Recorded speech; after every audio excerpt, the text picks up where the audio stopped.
এখন অবস্থান করছি শিলাইদা ঘাটে। এটা শিলাইদা ঘাটের রাস্তা এই পর্যন্তই শেষ। আজকে 27শে সেপ্টেম্বর শুক্রবার।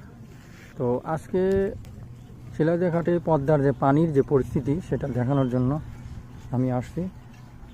এই যে কাশফুলগুলা কি সুন্দর ফুটে আছে, বড় বড় নৌকা এই ট্রলারে করে অনেকে ভ্রমণ করে, বিভিন্ন জায়গায় যায়।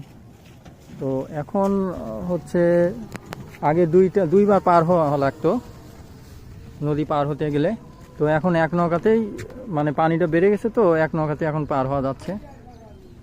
পানি অনেকটা বেড়ে গেছে, অনেক অতিথি পাখি দেখা যাচ্ছে।